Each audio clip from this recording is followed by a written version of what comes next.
Hello guys, કેમ છો બધા? આઈ હોપ મજામાં જ હશો.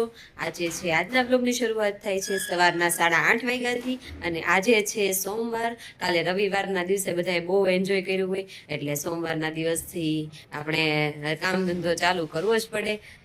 બધા એન્ડ સુધી બન્યા રહેજો. આગળ વ્લોગમાં શું શું આવવાનું છે કઈ આઈડિયા તો હોય નહીં, કેમ કે આપણે કોઈ સ્ક્રિપ્ટ વાઇઝ વ્લોગ બનાવતા નથી, તો એન્ડ સુધી બન્યા રહેજો. ગાઈઝ, મારું વ્લોગ એડિટિંગનું જે કામકાજ હતું એ પતી ગયું છે. હવે 12:15 વાગ્યા જેવું થઈ ગયું છે. નીચે જઈએ અને ત્યાં થોડું ઘણું કામકાજ કરીએ, મમ્મીને થોડીક હેલ્પ કરીએ અને ચાલો મળીએ. એક એન્ડ સુધી બન્યા રહેજો. તમને મારો વ્લોગ જોવાની કેવી મજા આવે છે એ કોમેન્ટમાં જરૂરથી કહેજો. જો અમારું ઘઉં સાફ કરવાનું કામ તો યથાવત જ છે અને સિઝનની પહેલી કેરી અમારા ઘરમાં આવી ગઈ છે. હવે જોઈએ આ દાબો ક્યાં નખાય છે. ત્યાં તો અમારી જગ્યા ફિક્સ હતી, પણ અહીંયા હવે નવું ગોતવું પડશે કે કઈ જગ્યાએ દાબો નાખશું એમ. ગામડે જેમ આપણે ફળિયામાં કપડાં સૂકવીએ ને એમ જો અમારે કપડાં સૂકવવાની જગ્યા કઈ છે જોઈ રહી. અહીંયા અમારે કપડાં સુકાઈ જાય મસ્ત મજાના. ધાબા ઉપર નાખવા ન જવા પડે, બબે માળના દાદર ચડીને. મિત્રો, આપણે કપડાં લઈ લીધા છે અને અમારા અહીંયા છે ને સરસ મજાનું વાદળછાયું વાતાવરણ થઈ ગયું છે. હવે કહે છે બધા કે વરસાદની આગાહી છે, જોઈએ હવે વરસાદ આવે છે કે નહીં. મિત્રો જો અહીંયા ઘઉં સાફ કરીને છે ને મમ્મીએ ઢગલો કરી રાખ્યો હોય, આપણે વીણવાના હોય અને બપોરે અમે 3 જણા જ ઘરે હોય, એક પપ્પા, હું અને મમ્મી બનાવે છે રોટલી. ચાલો પૂછીએ એને શું છે આજે જમવામાં. મમ્મી શેનું શાક બનાવ્યું છે? હડસેલા નહીં, બોલો ને. ચોળીનું શાક ને રોટલી મમ્મીએ તૈયાર કરી દીધી છે. હવે હાર્દિક આવે ને પછી જમી લઈ. અત્યારે તો અમે 3 જણ હોય, પછી તો પપ્પા ને મમ્મી એકલા જ હશે ને. એમાં પપ્પા કંઈક કામે ગયા હોય ને તો મમ્મી એકલા જ ઘરે હશે. અત્યારે આ પગનો થોડોક દુખાવો હજી છે એટલે ઘરે હોય, બાકી તો ન હોય. તો આવું કંઈક અપડેટ છે. થોડીક વારમાં આવે જમવાનો ટાઈમ થઈ જવાનો છે એટલે જમી લઈશું. અમે જમવા બેસી ગયા છીએ અને આજે જમવામાં શું છે એ બતાવું. કેરીની કટકી છે, ચોળીનું શાક, લીલી ચોળીનું શાક, ભાખરી, ગોળ અને કેવડા.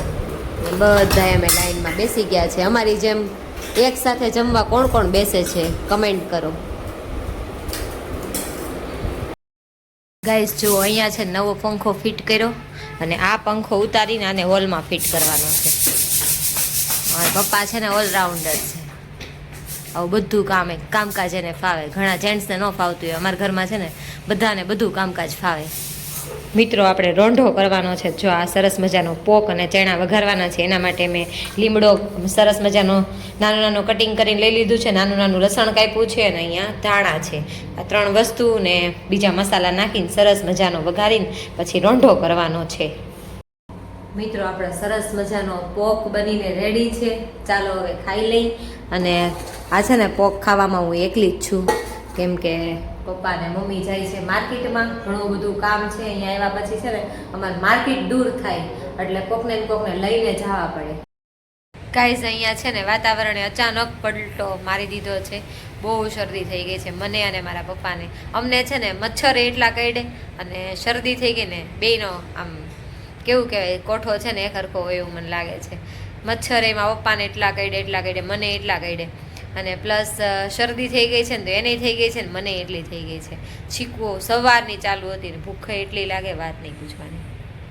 છીક જેમ ખાઈને એમ ભૂખ લાગે. પ્લસ કેટલું સવારમાં બપોરે ખાઈને ઊભી થઈને તો ફરી પાછું હું રોટલીનું ભૂંગળું કરીને ખાઈ ગઈ. અત્યારે મેં પોક બાફો એ ખાધો તોય હજી ભૂખ લાગી છે. ગાઈસ જો સિઝનની પહેલી કેરીનો દાબો નખાવા માંડ્યો છે. પપ્પા, તમે કેરી ક્યાંથી લાવ્યા? સહકારી મંડળીમાંથી દર વર્ષ હે બરાબર. કેળા અમે છે ને પાકેલા ન લઈ, ઘરે આવીને પછી પકવીએ ને કેળા બહુ મીઠા થાય. અને અમે આ તેલનો બાટલો લઈ આવ્યા ને, તેલનો ડબ્બો એ તૂટેલો નીકળો. હવે એક ડબ્બામાંથી બીજા ડબ્બામાં મમ્મી કરે છે એને ટ્રાન્સફર.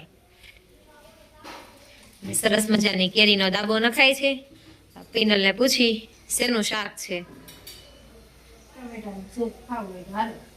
ટમેટાનું એક શાક બની ગયું છે, પણ શાકમાં થયું એવું કે થોડુંક ઓછું બની ગયું. એટલે બીજું શાક, એટલે શાક જ ઓછું હતું એટલે બીજું સબ્જી બનાવે છે. અહીંયા બંધાઈ ગયો છે આપણે લોટ સરસ મજાનો, ને હવે રોટલી બનાવવાની છે.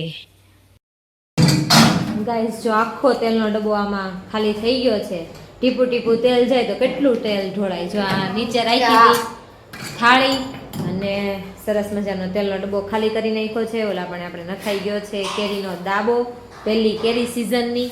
અને અહીંયા સરસ મજાનું શાક આવી ગયું છે, તાજું તાજું. સક્કરિયા છે, ગલકા જેને ભાવતા હોય, અને ગુવાર, બરાબર. અને સરસ મજાનું ધોઈને મૂક્યું છે. અમે છે ને કોઈ પણ શાકભાજી આવે ને એટલે સરસ મજાનું ધોઈ નાખીએ પહેલાં, પછી એને શાકભાજી જે બનાવવાનું હોય શાક એ બનાવીએ. બાકી પહેલાં તો ધોવાનું જ કામકાજ ચાલે.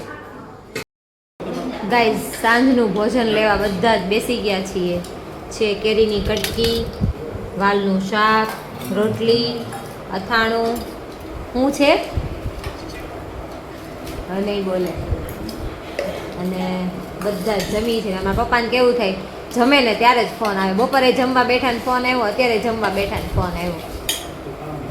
હાર્દિક ચડી ગયા ઘઉં? ઘઉં ચડી ગયા? કેટલા? આ 2 ઠેક. કેવા બની ગયા છો?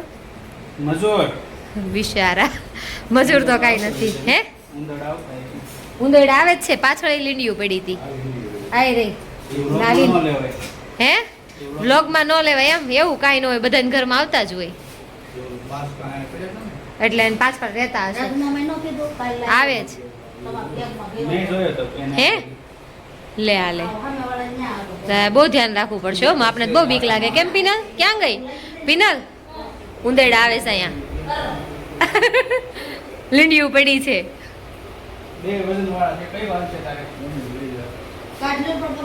હાલો જોર લગા કે પરસેવે રેપ જેપ થઈ ગયા. એ ઉપર ઘઉંની પેટી રાખી છે આ બધા ત્યાં. ઓહો હો હાર્દિક બળ કરે છે.